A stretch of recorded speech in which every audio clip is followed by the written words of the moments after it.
ایسے ملعون لوگ ہیں جو لوگوں کو اللہ کی کتاب پڑھنے سے روک رہے ہیں۔ کیا یہ لوگ اسلام کے نام پر دھبا نہیں؟ کیا یہ وہ چھپے ہوئے منافقوں سے بدتر منافق نہیں؟ تو دلیل کی دنیا کا باتاج بادشاہ ہو نہ ہو، اللہ تجھے ذلیلوں کی دنیا کا بیتاج بادشاہ کر دے گا، جو شیطان کی شکل میں نہیں بلکہ عبد الرحمن کی شکل میں شیطان موجود ہے۔ او بدبخت انسان، او عبد الشیطان، بلکہ ان ماؤں نے تم جیسے لال پیلے نیلے ہرے سب کو جننا بند کر دیا۔ السلام علیکم ورحمۃ اللہ وبرکاتہ۔ اعوذ باللہ من الشیطان الرجیم، بسم اللہ الرحمن الرحیم۔ وَلَقَدْ يَسَّرْنَا الْقُرْآنَ لِلذِّكْرِ فَهَلْ مِن مُدَّكِرٍ، اور اس الذکر قرآن کو ہم نے نصیحت کے لیے آسان کر دیا، تو کوئی ہے جو اس سے نصیحت حاصل کرے؟ اور سورۃ البقرہ کی آیت نمبر 185 میں اللہ رب العزت نے فرمایا، شہر رمضان الذی انزل فیہ القرآن ھدی للناس وبینات من الھدی والفرقان۔ رمضان وہ مہینہ ہے جس میں اللہ رب العزت نے اس قرآن کو نازل کیا، اور اس میں انسانیت کے لیے ہدایت ہے، اور اس میں حق اور باطل کو واضح کر دینے والی نشانیاں موجود ہیں۔ لیکن آج کا مفتی، آج کا مسلمان، آج کا مومن، آج کا داڑھی رکھنے والا شرعی لباس کے اندر موجود ایسے ملعون لوگ ہیں جو لوگوں کو اللہ کی کتاب پڑھنے سے روک رہے ہیں، جو لوگوں کو اللہ کی کتاب کے تراجم پڑھنے پر گمراہی کے دروازے کھلنے کا ڈر بتا رہے ہیں۔ میں رمضان المبارک میں قرآن ترجمہ کے ساتھ پڑھنا چاہتا ہوں، آپ رہنمائی فرمائیں کہ کس مترجم کی تلاوت کروں؟ شکریہ۔ بالکل کسی مترجم کی تلاوت آپ نے نہیں کرنی، یہ بات یاد رکھے۔ عام بندہ جب قرآن کے ترجمے اٹھا کے اس میں غور و خوض شروع کرے گا، یہ گمراہی کا دروازہ کھلے گا۔ کیا یہ لوگ اسلام کے نام پر دھبا نہیں؟ کیا یہ وہ چھپے ہوئے منافقوں سے بدتر منافق نہیں جو اسلام کا لبادہ اوڑھ کر اپنے آپ کو مفتی کہلا کر لوگوں کو کتاب اللہ پڑھ کر اسے ہدایت لینے سے روک رہے ہیں؟ بالکل کسی مترجم کی تلاوت آپ نے نہیں کرنی، یہ بات یاد رکھے۔ عام بندہ جب قرآن کے ترجمے اٹھا کے اس میں غور و خوض شروع کرے گا، یہ گمراہی کا دروازہ کھلے گا۔ میرے بھائیوں، نبی علیہ الصلوۃ والسلام نے تو یہ فرمایا تھا جو صحیح مسلم کے اندر موجود ہے کہ میں تمہارے درمیان دو عظیم چیزیں، بھاری چیزیں چھوڑ کر جا رہا ہوں۔ پہلی چیز کتاب اللہ ہے، اس میں نور ہے، اس میں ہدایت ہے، اس کو مضبوطی سے تھامے رکھنا، اور دوسری میرے اہل بیت۔ لیکن آج کل کے ملا، مفتی اور علامہ اور بڑی بڑی داڑیوں والے اور بڑی بڑی پگڑیوں والے ایسے شیطان کے ہتھے چڑھے ہیں کہ وہ شیطان کا کام آسان بنا رہے ہیں۔ شیطان نے کہا تھا کہ میں تیرے بندوں کو روکوں گا، اور اللہ نے کہا تھا کہ جو میرے خالص بندے ہیں، مومن بندے ہوں گے، وہ تیرے بہکاوے میں نہیں آئیں گے۔ لیکن یہ وہ شیطان ہے جو شیطان کی شکل میں نہیں بلکہ عبد الرحمن کی شکل میں شیطان موجود ہے، جو لوگوں کو اللہ کی کتاب پڑھنے سے روک رہا ہے۔ بالکل کسی مترجم کی تلاوت آپ نے نہیں کرنی، یہ بات یاد رکھے۔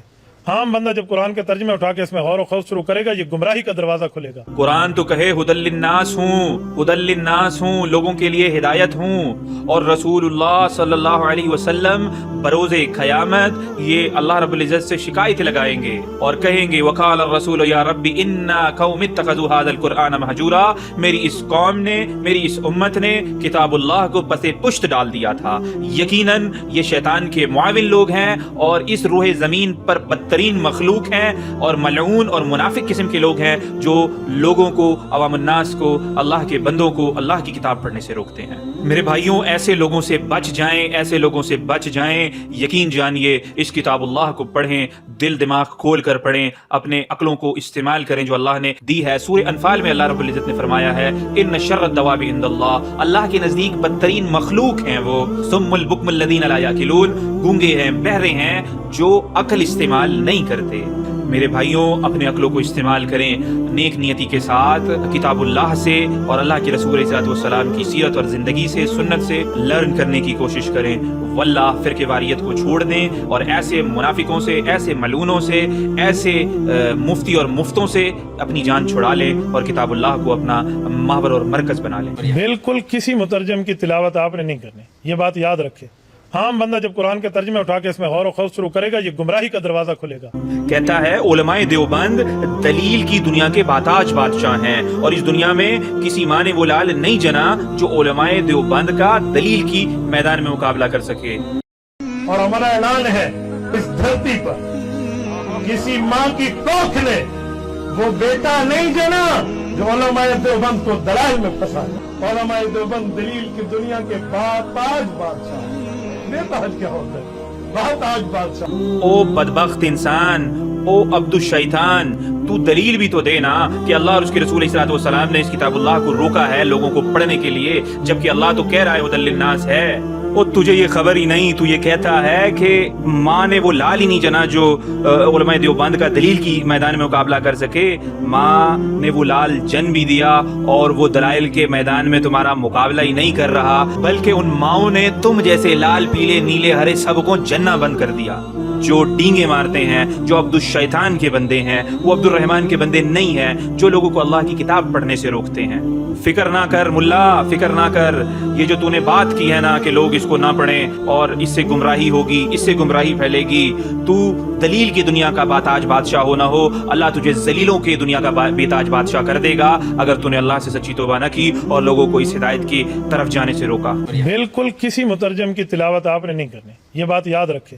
عام بندہ جب قرآن کے ترجمے اٹھا کے اس میں غور و خوض شروع کرے گا، یہ گمراہی کا دروازہ کھلے گا۔ اور آخری حدیث نبی علیہ الصلوۃ والسلام کی سنا کر، جو بخاری میں بھی موجود ہے اور سنن نبی داؤد میں بھی موجود ہے، کہ قبروں میں جو سوالات ہوں گے ان 3 سوالوں کو تو آپ نے سنا ہوگا کہ من ربک، کہ تیرا رب کون ہے، من نبیک، تیرا نبی کون ہے، اور ما دینک، اور تیرا دین کیا ہے، جیسے ملتے جلتے الفاظ جو آئے ہیں۔ لیکن جب ان تمام سوالوں کا جواب وہ صاحب قبر دے دے گا اور صحیح دے دے گا، اس کے لیے بہرحال جنت کے دروازے کھول دیے جائیں گے، اور پھر وہ پوچھے گا کہ تجھے یہ جواب کہاں سے معلوم ہوئے، تو وہ یہ کہے گا کہ میں نے کتاب اللہ پڑھی تھی، اس کی تصدیق کری تھی۔ اور جو لوگ اس کا جواب نہیں دے پائیں گے ان کو یہی کہنے کو آئے گا، ہمیں نہیں معلوم، ہمیں نہیں معلوم، ہم تو وہی کرتے تھے جو ہم سنتے تھے، یعنی کہ سنی سنائی باتوں پر عمل کرتے تھے۔ اور قرآن سورہ بنی اسرائیل میں واضح طور پر یہ کہہ رہا ہے وَلَا تَقْفُ مَا لَيْسَ لَكَ بِهِ عِلْمٌ إِنَّ السَّمْعَ وَالْبَصَرَ وَالْفُؤَادَ كُلُّ أُولَٰئِكَ كَانَ عَنْهُ مَسْئُولًا، کہ اے انسان اس چیز کی پیروی مت کر جس کا تجھے علم نہیں، تیرے آنکھوں سے، تیرے کان سے، تیرے دل دماغ سے پوچھا جائے گا کہ تو نے ان سب چیزوں کو استعمال کر کے حق بات کیوں نہ جانی۔ میرے بھائیوں، ایسے لوگوں سے بچ جائیں جو آپ کو کتاب اللہ سے روک رہے ہیں، اور سمجھ جائیں یہ انسان کے لبادے میں اصل میں شیطان ہے۔